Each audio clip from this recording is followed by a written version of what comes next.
Hey guys, my name is Graham McMillan. I'm the high school pastor at Christ Chapel Bible Church. Welcome to Cody McQueen's office, our head pastor. He's got a very spacious place. I was somehow able to sneak some camera supplies in here. He's got great throw pillows, as you can see from Home Goods. Well, it's great to see you guys. I've missed you. I really have. I can't believe that the spring semester is almost over. We only have 2 HSMs left, and then we start the infamous summer small groups. If you're not in a circle of people, if you're not connected in a small group, please step out, contact us. We'd love to get you plugged into community here at HSM. You're made for it. You really are. As I've looked at the last semester, as I started to evaluate, this very interesting, awkward season, I began to realize something, and that is how I talk to myself. As I've kind of been in more of a quiet places in my office, there's not many people here, or at home, I've started to realize that there's a voice, a particular voice that's been talking to me, not in a weird way, but in a very normal way. My self-talk, I've just been more aware of. I've been more aware of how I'm talking to myself. And as I've kind of reflected in this last semester, I realized that most of what I say to myself is really negative. I don't know if you can relate, but there's a particular voice that has stopped me from living the full life that God has called me to live, from the path to life that he says in Psalm 16. There's this voice that I get to the gates of something, and there's a voice that stops me and says, you're not blank enough. You're not strong enough. You're not cool enough. You're not smart enough. You're not thin enough. There's a voice that just keeps playing over and over in my head that stops me from jumping into what God's called me to do. And as I've reflected this last semester, I realize it's something that a lot of us do. That we have this particular voice that stops us at the gates of something that we're supposed to step into, that God's called us to jump into, to live the full life he's called us to live. And it stops us in our tracks. And the name of this voice is shame. Last week we talked about how guilt is I made a mistake. Shame is I am a mistake. And guilt can fuel shame, but they're very different. Shame is the declaration that you make over yourself that stops you from moving forward. I don't know if you can relate. But maybe as you look back on this last semester, you have a lot of shame. And there's some declarations that you've made over yourself that have stopped you from moving forward. Well, today I want to encourage you out of Mark 5. There's a woman who's one of my favorite characters in the Bible. She's actually unnamed. But what she does is shows us an antidote to the shame. Shows us the cure. I mean, what is it? What is this cure to this shame this self-talk that keeps playing back and forth in my head? What's this cure? Well, I think that she offers us some encouragement. This is Mark 5:25.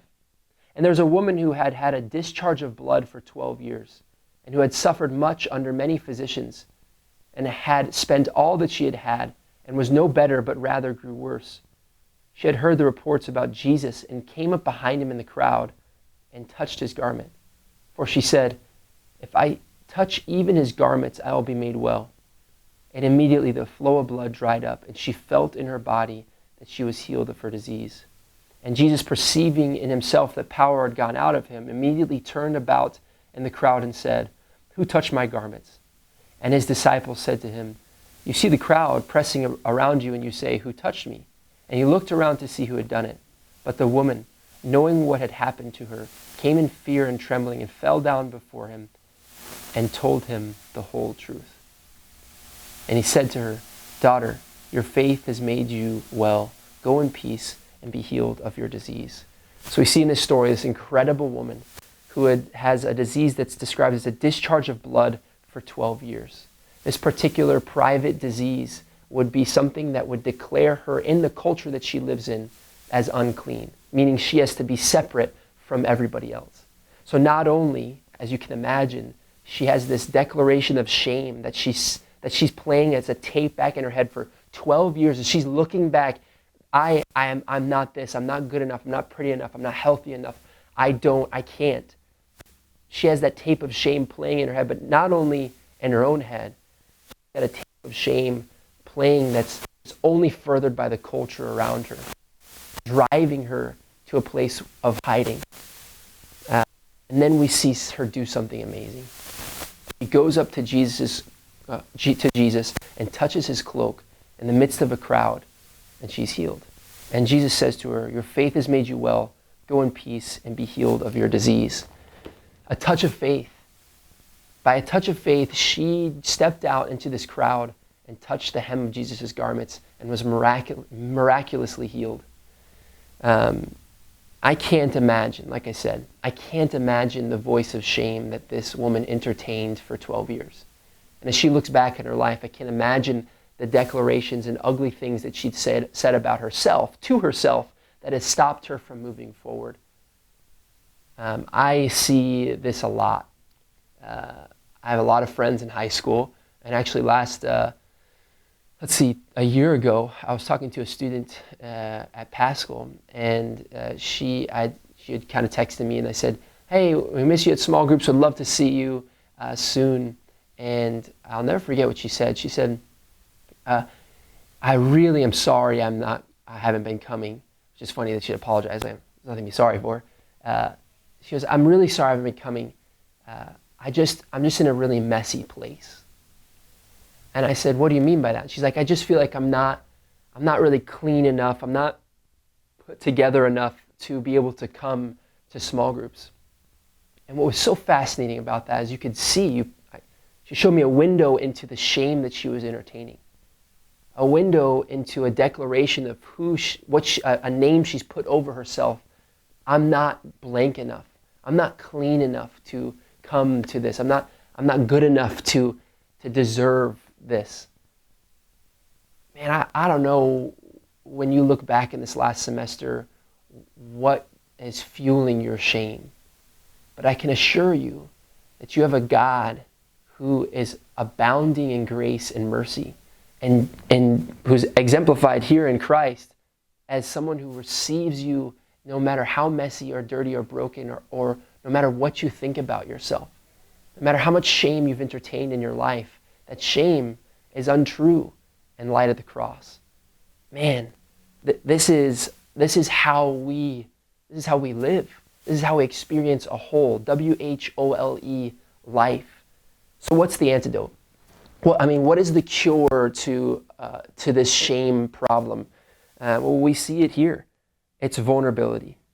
What's the cure to this sickness of shame? It's vulnerability. She stepped out and, quote, said the whole truth to Jesus.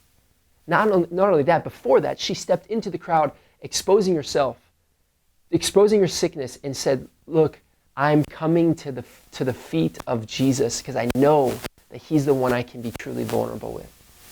This is an incredible example of a touch of faith that led this woman vulnerable to a God who receives her vulnerability and gives her nothing but abundant love. So, in closing, I don't know what whole truth you're keeping in the darkness about this last semester. As you reflect on this last semester, I don't know what whole truth you're keeping secret. But listen, I can't implore you enough. Friend to friend, be vulnerable with it. Share what shame you're entertaining with somebody who loves Jesus and watch them be the example of Christ to you. Share. First and foremost, share what shame you've been entertaining with him. He wants to receive you with mercy and grace upon grace upon grace. So no matter what declaration or who you think you are, he knows you better than you know yourself. And he wants to tell you that you're loved and known and loved. He just wants to tell you you're loved, you're known, and you're loved. So let's take a page from this woman's book. Let's step out, be vulnerable, and watch that shame burn away. We love you guys. We'll see you next week at the spring close of small groups, and then in 2 weeks from that, summer small groups. Let me pray for you, and we'll get going. Jesus, in your name, I pray that whoever's watching this would consider the possibility that vulnerability is the antidote to shame, that stepping out and resting in a loving God, giving all of our past to Him is the cure, is a cure for stopping this voice of shame from driving us away from who you've called us to be. Give us that boldness. Give us the boldness of this woman, and may we rest in you. We love you. Amen. Love you guys. Peace.